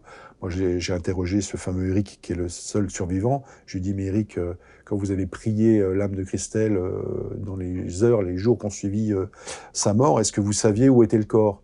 Il me dit non, on n'avait pas la moindre idée, on savait que c'était dans la cave, donc on a prié comme ça, dans l'air, quoi. Donc même nous, on ne savait pas où était le corps. Donc ce qui était très important, c'est que quand Jean-Pierre Murat me dit que bon, il y est retourné quelques temps plus tard, donc il ne se situe pas dans un temps précis, il me dit je vais pour rendre visite à un ami qui habite dans la cage d'escalier de Christelle. Et puis après, je passe devant le lieu où elle a été tuée, et puis là, je décide d'aller voir s'il reste des traces de sang. Donc déjà, ce principe-là est assez inquiétant. Je dis, mais attendez, vous allez voir où il y a des traces de sang, mais vous allez voir où ? Bah, à l'emplacement où était le corps. D'accord, dites-moi plus. Bah, je descends, voilà, et puis je regarde là où le corps a été découvert, s'il reste des traces de sang. Et je dis, bon, et il en restait. Il me fait, non, il n'y en avait plus. Et après, qu'est-ce que vous faites ? Il me dit, bah, là, je suis pris une envie pressante et j'urine. Je dis, comment ça, vous urinez ? Mais vous urinez où ? Dans un coin, dans le mur, une petite rigole et tout ? Non, à l'endroit même où j'ai regardé, où il y avait les traces de sang. J'ai dit, alors attendez, vous me dites que vous êtes très inquiet, qu'une petite fille ait pu être massacrée comme ça, que c'est inadmissible et tout.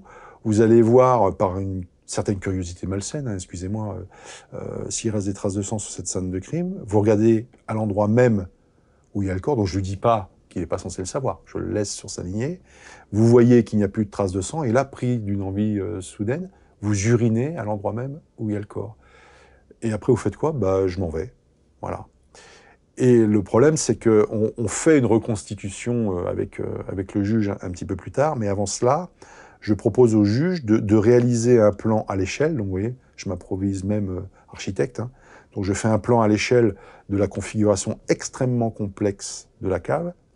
Et je dis au juge, ben voilà, je te l'amène au cabinet, et ce qu'on peut faire, ce serait assez intéressant de savoir où est-ce qu'il le positionne, ce corps? Il me dit, ouais, t'as raison, on va faire ça.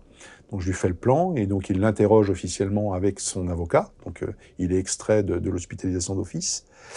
Et le gars, sans barguigner, il prend un stylo, puis il fait une croix. Et là, c'est pile à l'emplacement du corps.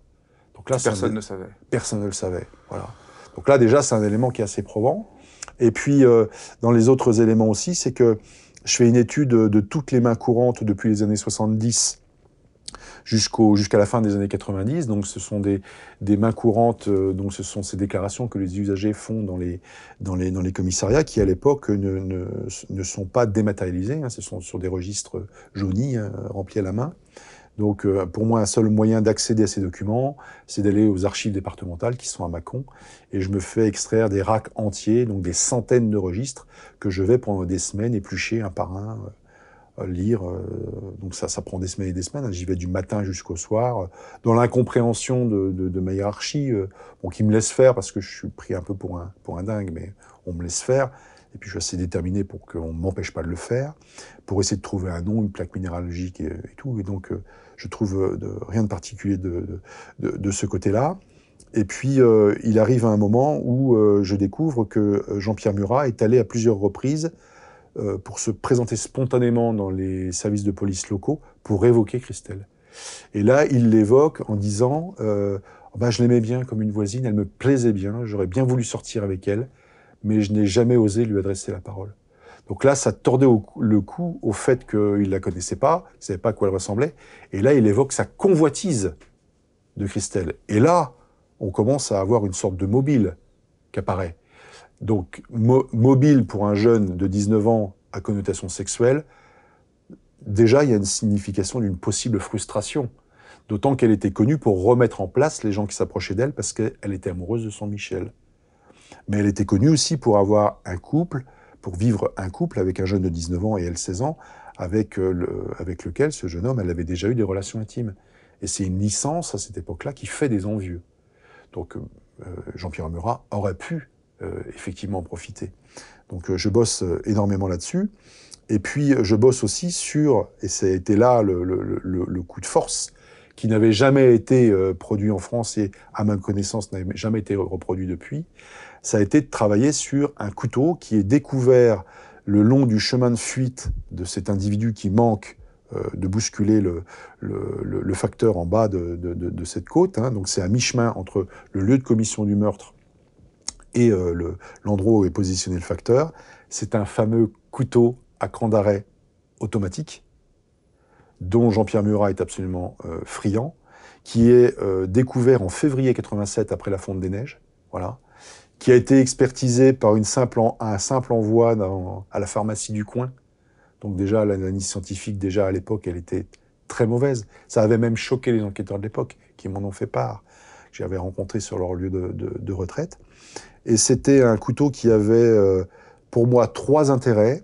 Le premier, c'est que les proches de Jean-Pierre Murat lui attribuaient à cette époque-là la possession d'un couteau en tout point similaire. La deuxième chose, c'est qu'une initiale était gravée à la base de la lame, c'était la lettre J. Et la troisième chose, c'est que ce couteau était extrêmement mal affûté. C'est-à-dire que d'un point de vue balistique, il représentait énormément de stigmates d'affûtage. Seulement, à la fin des années 90, il y a eu une inondation dans le local scellé du tribunal judiciaire de Chalon-sur-Saône.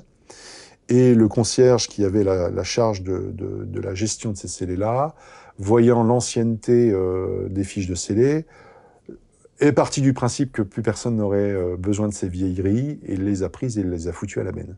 Donc le couteau, vous l'aviez plus. Je l'avais plus. Mais vous aviez une photo. Alors c'est même mieux que ça, c'est-à-dire que en fouillant vraiment dans les archives qui étaient en cours de dématérialisation, hein, donc en cours de numérisation, j'ai réussi à sauver des négatifs moyen format 4,5-6, hein, pour ceux qui s'y connaissent un peu en photo argentique. Donc si vous voulez, c'était pour moi l'équivalent d'un dossier numérique. Donc avec mes propres deniers, j'ai acheté un scanner haute définition. J'ai numérisé ce négatif avec le plus de définition possible. Et puis j'en ai parlé au juge, je lui ai dit voilà, en plus Jean-Pierre Murat, lorsqu'il est interpellé par les gendarmes après avoir menacé cette caissière en 2010, a été trouvé en possession de plusieurs couteaux qui étaient sur lui, qui ont été saisis par les gendarmes. J'en ai retrouvé énormément à son domicile, chez ses parents, et puis j'ai retrouvé énormément d'outils d'affûtage, notamment une grosse meule en pierre, sur laquelle son propre frère, présent au moment de la perquisition, m'a dit « Mon frère avait l'habitude d'affûter ses lames sur cette pierre-là notamment ». Donc j'ai trouvé un expert en armes qui s'appelle Bernard Lucas, qui est un homme avec de la gouaille et beaucoup de compétences et beaucoup de courage, qui m'a dit bah, écoute, ton plan, il me fait bien marrer, donc rien que pour ça, je te suis dans l'aventure. Donc j'en ai parlé au juge, qui a accepté de me délivrer une OCE, donc une ordonnance de commission d'experts. Et bien sûr, personne ne voulant m'accompagner, j'ai chargé ma petite meule dans mon camion.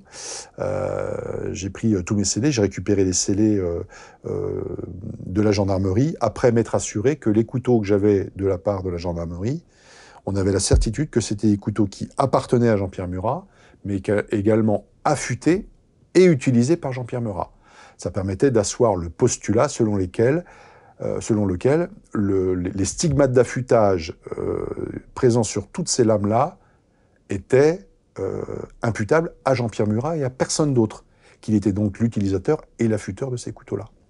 Et puis j'ai apporté mon couteau, qu'on appelle le couteau de question, que je n'ai plus que sous forme numérisée.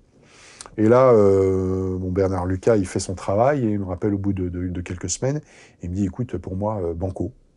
C'est-à-dire qu'une personne qui s'y connaît en affûtage va utiliser une pierre huilée et il va laisser ce qu'on appelle, sur vraiment le tranchant de la lame, ce qu'on appelle un morphile, qu'il appartient à l'affûteur de faire sauter avec un cuir. Et donc, quelqu'un de vraiment très bon va te laisser qu'une seule catégorie de stigmates, un seul type de stigmate, une personne un peu moyenne, deux, et ainsi de suite. Or, sur les couteaux de Jean-Pierre Murat, dont on avait la certitude qu'il était à la fois l'affûteur et l'utilisateur, on avait 5 stigmates d'affûtage. Ce qui est en soi une signature. Je pèse mes mots, ce qui est en soi une signature, et qui a, d'un point de vue expertise en armes, la même valeur qu'un élément de preuve balistique d'une rayure laissée sur une balle à l'extraction d'un canon. Voyez. Et il me dit, ce qui va te mettre le ravioli au courbouillon, mon Raph, c'est qu'on retrouve exactement ces 5 stigmates d'affûtage sur le couteau de question dont tu m'as produit les négatifs. Donc, si on avait eu le vrai couteau entre les mains, moi, je te pondais un rapport d'expert en disant l'utilisateur, l'affûteur des couteaux de Jean-Pierre Murat, c'est le même que pour le couteau de 1987. Mais comme je n'ai que les négatifs, d'un point de vue vraiment légal, hein, pour être vraiment honnête aux yeux de la loi et aux yeux de l'intellect, je ne peux mettre que tant à prouver que. Mais c'est bien le bon gars, t'as bien le bon gars. Voilà. Donc ça faisait encore des éléments en plus. Et enfin, le dernier des éléments, ce sont les éléments descriptifs, c'est-à-dire que ma revue de presse, encore une fois, m'a permis de mettre le doigt sur une émission qui était présentée à l'époque par Jacques Pradel, qui s'appelait Témoin numéro 1, une émission de mémoire du 27 avril 1993, où l'enquête est au point mort, Christelle Blétry n'a pas encore été assassinée, l'association Christelle n'existe pas, Jacques Pradel donc fait cette émission, fait appel à une autre famille que la famille Maïri-Pichon pour participer à cette émission-là. Elle refuse pour des raisons personnelles, mais ont le souvenir que Marie, elle est dans la peine depuis des années dans le fin fond de sa campagne et propose à l'équipe de TF1 d'avoir recours à cette famille-là. Donc Marie est contactée et elle accepte parce qu'elle m'a dit, là où j'en étais, j'étais prêt à faire n'importe quoi pour faire avancer le dossier de ma fille. Et donc, il y a des appels à témoins pour essayer d'avoir des résultats. Bon, ça ne donne rien du tout. Mais surtout, c'est qu'il y a, pour illustrer l'émission, une reconstitution des derniers moments de Christelle, où on la voit marchant le long de la rue Foch au Creusot, en compagnie d'un homme qu'on ne voit que de dos, qui est censé représenter le suspect, et qui a une tenue vestimentaire. Donc, il y a une tenue vestimentaire. Donc, quand j'interroge Jean-Pierre Murat, sachant que moi, j'ai un facteur qui a manqué de se faire bousculer par un gars dont la taille correspond, dont la coupe de cheveux est une coupe mulet, vêtu en chic débraillé avec un pantalon Levi's style tuyau de poil et surtout une fameuse veste en jean avec un col peau de mouton, sans dire ce qu'a dit le facteur, sans évoquer ce qu'il y a dans cette émission, puisque Jean-Pierre Murat m'affirme qu'il ne l'a jamais vu, je lui fais part de ce que tous ses copains de l'époque disent de lui, mais de façon totalement unanime. Il avait un blouson en jean, col mouton à l'époque des faits. Et Jean-Pierre Murat, pendant toute la durée de son audition, va s'arc-bouter dans la dénégation en disant « Non, je n'ai jamais eu un blouson comme celui-là. Non, je n'ai jamais eu un blouson comme celui-là. » Puis j'insiste, je lâche pas le coup. Je pose 3 autres questions sur un autre sujet, puis j'y reviens. Il y a un tel qui dit « Vous avez un blouson. » Non, non, je n'ai jamais eu un. Et puis, au bout d'un moment, il finit par lâcher l'affaire. Il me dit « Ouais, en fin de compte, j'en avais un blouson comme ça, effectivement, un Levi's, je sais plus trop où je l'ai laissé. C'était un cadeau de ma mère et tout, mais vous pouvez me le décrire ?» Donc il me le décrit. Comme par hasard, la description correspond à ce que me dit le facteur. Puis je dis « Mais quand bien diable vous étiez en possession d'un tel blouson, pourquoi vous avez cherché pendant toute l'audition à me dire que vous n'en aviez pas un ?» Il me dit tout simplement parce que je suis entouré de gens qui veulent m'accuser de ce meurtre-là, alors que moi j'y suis pour rien. Mais je dis mais comment le fait de posséder ce blouson ferait de vous le meurtrier de Christelle Maïri? Pourquoi le fait d'avoir une coupe avec les cheveux qui vous tombent sur la nuque ferait de vous le meurtrier de Christelle Maïri? Il dit parce qu'il y a eu l'émission Témoin numéro 1, et le gars qu'on voit dans cette scène-là, justement, il a un blouson de jean doublé col mouton, donc c'est très facile de me mettre ça sur le dos. Et là, je sors la photo que j'ai extraite de l'émission, et le gars est habillé en noir de la tête aux pieds, avec un blouson perfecto en cuir noir. Et il a les cheveux qui ne sont pas du tout en coupe mulet. Wow. Et là, je lui dis, vous m'expliquez? Wow. Et là, le gars dit, je réponds plus aux questions. Wow. Voilà. Ce sont tous ces éléments. Là, ça montre oui. Ce que c'est. Enfin, je voulais qu'on rentre dans le détail pour qu'on voit que c'est pas du tout ce qu'on croit, le travail que vous faites, que ça demande une ténacité. Et là, bingo, à la Colombo, à l'ancienne, sans baffe, sans pression, sans ADN, sans ordinateur, sans téléphonie mobile. Yes. Voilà. Ça, pour moi, c'était quelque chose qui valait de l'or en barre. Il y avait plus d'autres menus détails, hein, évidemment, il se prend les pieds dans la moquette, notamment le jour de la reconstitution, où lorsque on lui demande de refaire ce qu'il a fait quand il va voir les traces de sang et uriner sur la scène de crime. Donc il vient, là on n'est plus sur un bout de papier, hein. C'est-à-dire qu'arriver à repérer un lieu sur un bout de papier, il faut déjà bien connaître les lieux. Il faut déjà bien savoir où est-ce qu'on a regardé le sang, il faut déjà bien savoir où est-ce qu'on a uriné. Mais quand on lui demande ce qu'il a fait après, il s'extrait de la cave, et là, ça se fait sous les yeux de Marie Pichon, hein. Ça se fait sous les yeux des parties civiles, ça se fait sous les yeux des avocats, le sien, mais aussi ceux de l'association. Et voilà petit pas que notre Jean-Pierre Murat quitte la cave et descend le chemin, le même que celui qu'a pris le gars le jour des faits pour aller manquer de bousculer. Puis d'un seul coup, on arrive en descendant le chemin à l'endroit où le couteau a été découvert. Et là, personne n'a parlé de la localisation du couteau. Personne n'a parlé de la localisation, là où un gars, un jour, appelle en disant « Je sais qu'il y a eu un mort dans le coin, je trouve un couteau ». Et à l'endroit même où le couteau a été découvert, tout seul, Jean-Pierre Murat s'arrête, et puis il nous regarde, et puis il attend qu'on lui pose une question. Je peux vous dire que ça nous a fait l'effet d'un saut de glace sur la tête où on s'est produit. Et là, pour nous, on s'est dit « C'est bon, on a vraiment le bon ». C'est dingue. C'est dingue. Ça a été très dur pour vous. Là, on voit le côté. Là, on voit le côté. Enfin, là, le travail et tout. Oui. Mais ça vous a laissé. Oui. Donc, vous faites un burn-out. Oui, alors, mon burn-out, m'arrive pendant le travail acharné que je fournis pour Marie, pour l'affaire Maïri. Parce qu'évidemment, on a une actualité judiciaire qui est énorme. Et c'est pour ça qu'au jour d'aujourd'hui, il était nécessaire d'écrire ce livre-là. Et c'est d'ailleurs ce qui apparaît principalement dans mon dernier chapitre que j'ai intitulé « Pour mémoire ». C'est pour que les gens comprennent bien ce qu'est la réalité du Colcaise, ce qu'est la réalité des moyens réels qui sont donnés aux enquêteurs pour pouvoir travailler dessus, qui est vraiment en deçà de ce que les Français pourraient imaginer. C'est-à-dire que, oui, c'est l'épuisement le plus total. Vous avez presque tout, on l'a dit, en plus de votre travail. C'est ça. Dans vos vacances, dans vos nuits. C'est ça. Et en plus, pire que ça, donc moi, j'ai construit ma maison de mes mains.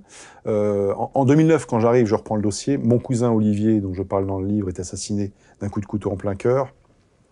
Donc je suis bien placé pour savoir ce que c'est que de perdre quelqu'un qu'on aime, qui est arraché à la vie par un meurtrier, de façon injuste, totalement injuste. Je construis ma maison parce que je dois remplir la promesse que j'ai faite à ma femme de l'époque de lui donner un confort de vie pour elle et puis pour nos enfants. Je respecte ma promesse d'être toujours auprès de mes collègues de groupe pour être performant sur les dossiers nouveaux qui tombent. C'est-à-dire que je peux dire haut et fort que tous les dossiers qui me sont donnés, donc les dossiers nouveaux dont j'ai été directeur d'enquête, j'ai 100% de condamnation en cour d'assises. Je donne des cours de formation auprès de l'école des greffes, auprès de la formation de la police nationale, auprès des polices territoriales, pour les relations police-justice, pour la précision des actes de constatation des scènes de crime, sur les traumatismes vicariants et la façon dont le policier doit gérer la mort au quotidien, telle qu'il va la découvrir, telle qu'il va la toucher, telle qu'il va la sentir, comment ramener ça à la maison et comment arriver à en faire abstraction. Et puis, je m'investis dans ces cold cases en plus de mon travail. Et ça, je pense que mon institution, qui en demandait toujours plus, même à me rappeler en pleine nuit pour aller ramasser le corps d'un bébé dans un centre de tri d'ordures, alors que je suis à l'autre bout d'un autre département, que je ne suis pas de permanence et que j'y vais sans discuter, elle n'a pas été capable de le toucher du doigt, ça. Et donc rapidement, je suis pris de vertige. Je fais un premier burn-out dans les années 2013, à peu près. Et ma direction est contactée par la médecine de prévention qui lui dit halte au feu, là il va aller dans le mur. Hein. Donc donnez-lui des conditions pour mieux travailler. Et là, l'institution a exercé une activité dont elle est particulièrement friande et derrière laquelle elle se cache derrière un paravent, c'est la calinothérapie. La calinothérapie, c'est ce principe qui veut que quand vous avez un fonctionnaire qui est en souffrance, on lui donne l'impression qu'on a pris son problème en considération, qu'on l'écoute et qu'une suite favorable va lui être rapidement accordée, mais ce n'est qu'un gain de temps, c'est tout. Et en fin de compte, pour moi, ça n'a absolument pas changé le problème. Donc j'ai été victime de troubles de l'équilibre pendant plusieurs semaines qui m'ont maintenu loin de mon activité professionnelle, où j'ai eu beaucoup de mal à reprendre mon activité professionnelle. Et j'ai repris de plus belle, de façon à pousser l'affaire Maïri jusqu'à son épilogue. Et après, il s'est posé la question prégnante de la reprise du dossier Blétry, puisque celui qui est présenté dans le livre comme étant une personne à laquelle j'étais très attaché, qui se prénomme Christophe, qui était mon binôme de groupe, et qui s'était énormément investi dans le dossier Blétry, et lui aussi maltraité par la hiérarchie qui le change de groupe, en lui laissant le dossier Blétry en portefeuille, mais décide de ne plus rien faire dessus. Et donc là, je me retrouve récipiendaire de la souffrance de la deuxième maman, c'est Marie-Rose Blétry, qui me demande d'intervenir pour pouvoir prendre son dossier à bras-le-corps et de faire pour Marie, elle me supplie, faites pour Marie, faites pour moi ce que vous avez fait pour Marie. Et là, je savais que pour moi, ça aurait deux conséquences directes. C'est déjà me fâcher avec ce fameux Christophe, et deuxièmement, dans la mesure où j'arriverais à résoudre également ce dossier-là, mais mon institution ne pourrait plus prétexter la chance pour expliquer ces réussites-là. Ça l'obligerait à faire un examen de ce qui dysfonctionne dans l'administration, qui mène aux cold cases et qui empêche de les reprendre. Et là, ma position deviendrait intenable. Et c'est là, pour moi, les problèmes graves commencent, et que je comprends que de l'instant où je reprends le dossier Blétry en novembre 2013 comme directeur d'enquête, pour moi, c'est la fin de ma vie en police judiciaire, c'est la chronique d'une mort annoncée. Donc on ne va pas raconter cette autre histoire, parce qu'il faut que les gens lisent votre livre, oui. Et que c'est la même, c'est la même précision invraisemblable, oui. Voilà, qui permet oui. de confronter l'assassin. Oui. Mais donc du coup, mais ce qui est terrible dans cette histoire, c'est le manque de reconnaissance de l'institution. Oui. C'est le fait que vous n'avez pas été promu, c'est le fait qu'on vous a vraiment maltraité, c'est le fait que... et là, on voit aussi quelque chose sur lequel j'insiste souvent dans les dialogues que je fais. L'être humain a besoin de reconnaissance, nous sommes des êtres sociaux. Et là, il y a quelque chose d'une violence qui vous est faite par l'institution et qui est vraiment très difficile. Au fond, on a l'impression, en vous lisant, que cette violence de l'institution à votre égard, enfin, vous racontez des scènes qui font absolument froid dans le dos, la scène où, à votre pot de départ, la personne qui vous remercie ne dit même pas le prénom se trompe de prénom. Se trompe de prénom. À quel point ça ne l'intéresse absolument pas. C'est ça. Enfin, donc, il y a un mépris. Enfin, c'est même pas seulement un manque de reconnaissance qui Oui, serait...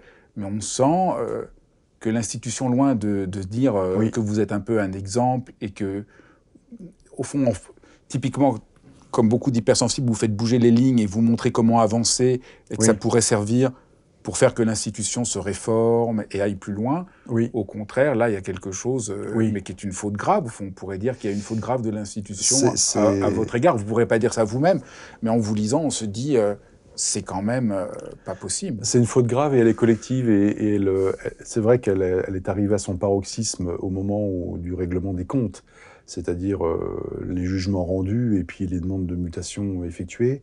Mais elle commence dès le départ, rien qu'au niveau de mon travail en équipe, au niveau de mes pairs et de ma hiérarchie directe, où il m'est jeté au visage que je vais me promener à l'autre bout de la Saône-et-Loire sur des dossiers vieux de 20 ans et que ces magistrats feraient bien de comprendre qu'on a autre chose à faire, autre chose à foutre plus exactement, que de s'occuper de ces colcaises et puis que ces familles, elles font chier. Excusez-moi de l'expression. Et c'est quelque chose qui me heurte profondément et surtout c'est dit en présence d'une hiérarchie qui ne reprend pas ce genre de propos.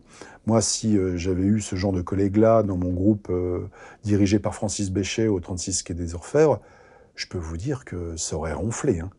Ça aurait ronflé, hein, la personne, mais se serait fait démonter en direct devant tout le monde. Donc il y a déjà ça, il y a cette espèce de défiance quotidienne qui m'est imposée. Et je sais qu'on parle dans mon dos, qu'il est dit, mais pour qui se prend celui-là? Parce qu'il vient du quai des Orfèvres, il va résoudre avec son niveau hiérarchique ce que d'autres personnes beaucoup plus gradés que lui n'ont pas réussi à faire. Il y a la pression qui est faite parce que, bien évidemment, bah, ça coûte du temps de fonctionnaire, du carburant, du péage automobile et puis des sandwichs. Mais il y a quand même des actes d'enquête qui auraient dû être faits, qui ne l'ont jamais été. Quand vous voyez que Christelle Blétry est tuée en 96 et que c'est mon collègue Christophe et moi qui faisons l'enquête de voisinage 14 ans après le meurtre, il y a quand même des questions à se poser. Et quand on m'envoie dire aux familles, mais calmez-vous, tout ce qui a été fait policièrement a bien été, on ne peut pas vous demander de mentir. Et puis ça se poursuit aussi avec un manque de soutien dans les instants les plus cruciaux de l'enquête, c'est la déposition en cour d'assises, où dans l'affaire Maïri, où je le rappelle, les scellés ont été détruits, j'ai pas d'ADN, j'ai pas d'aveu, je n'ai qu'un faisceau d'éléments donc graves, concordants, extrêmement complexes, mais j'ai pas la preuve irréfutable. Et là, vous êtes malade quand vous allez au procès. Vous êtes Oui, très là je suis malade parce que je suis convoqué la veille par mon directeur qui me dit que je n'ai pas le soutien de ma direction centrale parce Ils que y croient même pas que il vous n'y allez croit pas ils croient même pas que vous allez réussir, puisqu'il n'y a pas il y a pas de d'aveu, preuves formelles. que vous allez Voilà, réussir à le faire condamner, c'est et ça, donc ils se désolidarisent de vous pour c'est pas ça. que si jamais le procès Conduit prend un à un non-lieu, acquittement, qu'on se tape pas la honte. c'est quand même Voilà. Donc moi qui ai toujours, c'est affreux, c'est c'est ça que affreux. j'ai été élevé dans la solidarité. Entre policiers, on doit être solidaire. On m'a accusé d'être un franc-tireur, une sorte de marginal. Mais il est arrivé un moment, surtout où moi j'aurais voulu qu'on avance ensemble, puisque des colquets, j'en étais pas à mon coup d'essai. J'en avais déjà connu la résolution de plusieurs en équipe, dans une ambiance de joyeux braillard, têtu. Euh, mais là, c'est plutôt, il est arrivé un moment, je me suis retourné, je me suis retrouvé tout seul. C'est ça le problème. Donc vous voyez, C'est c'est ça. pas uniquement à la fin où mon chef de service, enfin celui qui le remplaçait, puisque l'autre s'est très courageusement esquivé il avait qu'une seule trouille, c'est que on finit toujours par l'élocution de celui qui s'en va. Et moi, étant plutôt un homme de lettres et d'élocution assez explicite, ah ouais, je l'aurais pas loupé, je lui aurais mis une diagonale. Euh, bon, en gentleman, hein, mais j'y serais pas allé par quatre chemins. Donc celui qui s'y est prêté a rien trouvé de mieux à faire que de résumer ma vie au sein de la police judiciaire sur 3 mini post-it qu'il avait collés sur ses doigts. Donc il avait dû piocher ça à l'arrache juste avant le début du pot d'amitié que j'avais organisé, quelques éléments significatifs. Il relate la résolution de ces 2 cold cases comme étant quelque chose d'exceptionnel qui marquera à jamais l'histoire du service, dont il m'attribue tout le mérite. Il me cite comme étant un fonctionnaire exceptionnel et que s'il avait une personne dont il se souviendra au crépuscule de sa carrière, ça sera moi. Et le gars est pas foutu de dire, voilà, on peut résumer la carrière de Raphaël à la police judiciaire en le résumant avec un seul prénom. Donc là, tout le monde s'attend en tant que Christelle. Et le gars, il vous sort Isabelle. Et là, moi, je manque de tomber dans les pommes. Donc c'est sûr que quand j'ai repris la parole derrière lui et que je lui ai dit la courbe d'évolution personnelle de ma carrière au sein de la police judiciaire est comparable à l'encéphalogramme d'une tranche d'andouillette, c'est sûr que c'est caustique, ça fait rire tout le monde, mais ça veut bien dire ce que ça veut dire. C'est-à-dire que moi, j'espère maintenant, vers d'autres cieux, rencontrer des gens qui vont tirer les conclusions de la démonstration que j'ai faite. Et c'est ça qui m'a fait partir de la police judiciaire de Dijon. Donc vous avez quitté la police judiciaire en 2016. Tellement vous avez été, au fond, maltraité et brutalisé. Au fond, il y a une sorte de brutalité. Oui, c'est une maltraitance, oui. Oui, donc que vous racontez dedans. C'est pour ça que obstiné, c'est obstiné pour chercher la vérité et obstiné pour devoir faire votre travail contre l'institution. De mémoire, c'est ça. Que je ne pouvais pas faire dans les rangs de la police judiciaire. Mais on espère que votre livre va donner de l'inspiration à des responsables de la police judiciaire parce qu'en même temps, vous donnez toutes les lettres de noblesse à votre métier. C'est ça le paradoxe, c'est qu'en vous lisant, on se dit c'est un métier beaucoup plus digne que ce qu'on... Enfin, pour ceux qui ne connaissent pas, vous donnez toutes les lettres de noblesse et d'humanité à ce métier. Mes collègues sont des gens formidables. Mes collègues policiers, gendarmes sont des gens formidables. Dans la très très grande majorité, ce sont des gens qui sont rentrés par vocation. Et c'est ça le problème qu'on rencontre actuellement, c'est qu'on est tellement contraint à des tâches de plus en plus généralistes, c'est qu'on perd le cœur du métier, qui est le fait d'avoir une spécialisation, et puis il n'y a plus ce travail de mémoire, de transmission des anciens, d'encadrement par les anciens. Et je suis entouré par des collègues, et ce sont ça les principaux retours que j'ai de mon livre, parce que beaucoup de policiers, de gendarmes, d'avocats, de magistrats achètent mon livre et m'écrivent. Moi, je reçois jusqu'à 4-5 messages par jour.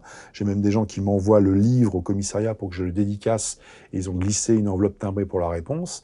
Et on en parle énormément. C'est que mes collègues sont désespérés de ne pas pouvoir vivre leur métier à la hauteur de ce qu'ils espéraient.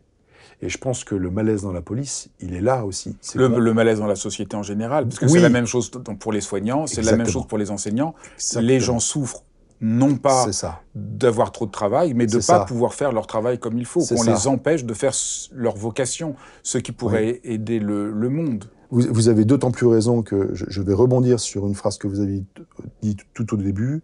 On m'a reproché d'insérer de l'humain dans un domaine juridique et que ça pouvait me faire perdre en objectivité et tout.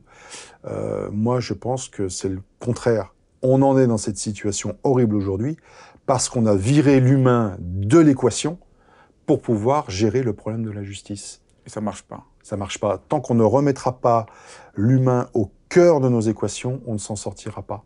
On est dans une société de gens peureux, qui avancent ventre à terre, qui pourraient agir, qui devraient agir, et qui ne le font pas pour tout un tas de mauvaises raisons, que ce soit manque de confiance en soi, indifférence, égoïsme, manque de formation, manque de reconnaissance aussi. Enfin, on voit ce que vous montrez aussi, c'est le prix à payer de ne pas d'être obstiné. Le dernier point que je voudrais aborder avec vous, c'est l'espérance qui est au cœur de votre livre, que malgré que vous voyez l'horreur, vous gardez foi en l'homme. Oui. Toujours. Déjà, moi, j'ai un vieil adage que m'avait appris un prêtre canadien, que je cite dans mon livre, qui est le père John Thomas, qui malheureusement est décédé en 2015, et depuis, je me retrouve bien seul, puisque c'était quelqu'un qui m'aidait parce qu'il était autant humain que spirituel. Et il m'a dit d'ailleurs, c'est l'humain qui mène au divin et pas l'inverse. Il m'a dit, t'as une foi d'abord parce que tu es profondément humain. Si t'es pas profondément humain, l'équation, elle prend pas. Il me disait tout le temps, la naissance d'un enfant est le signe que Dieu n'a pas désespéré des hommes. Donc je crois en la capacité de l'homme à se relever quoi qu'il ait fait. C'est pour ça, et j'en parle énormément dans mon livre, il est très important de contextualiser les meurtres, puisque en plus d'apporter des réponses aux familles des victimes, ça permet à la personne d'aller jusqu'au bout de ce qu'elle a fait et de restaurer son image humaine, parce qu'un être humain est une histoire sacrée, quoi qu'il ait fait. On est tous réservés à l'inéluctabilité de la mort, et ce qu'on fait entre ces deux limites, ça se produit qu'une seule fois. Donc il est très important d'y attacher toute l'importance que ça revêt. parce que le match ne se rejouera pas une deuxième fois. Et il est très important qu'on ait conscience de cette dimension les uns envers les autres. Et c'est d'autant plus important quand vous faites un métier comme celui que je pratique. Le policier, il est rien sans sa victime et son meurtrier. Au même titre que l'enseignant n'est rien sans son élève et que le médecin n'est rien sans son malade. Donc il faut remettre les choses dans le bon ordre. Moi, je peux être le flic apparemment héroïque dans le regard des gens. Ils peuvent dire ce qu'ils veulent. S'il n'y avait pas à l'origine la souffrance de Marie, la mort de sa fille, le combat de l'association, j'en serais pas là aujourd'hui. Donc il est très important de toujours remettre l'humain au cœur de l'équation. C'est pour ça que j'ai confiance en l'humanité. Ben, merci infiniment. Ça fait vraiment merci à du vous. bien de rencontrer quelqu'un comme vous. C'est gentil. Merci beaucoup. Merci Fabrice. Merci d'avoir suivi cet épisode de Dialogue. J'espère que vous avez été aussi passionné que moi à rentrer dans les rouages d'une enquête et de découvrir un homme aussi honnête, sincère, bouleversant qu'est Raphaël Nedilko. Et je vous dis à très vite pour d'autres épisodes. N'hésitez pas à poster vos commentaires, à partager, à mettre des cœurs, des pouces et tout ce que vous voulez. Je vous embrasse.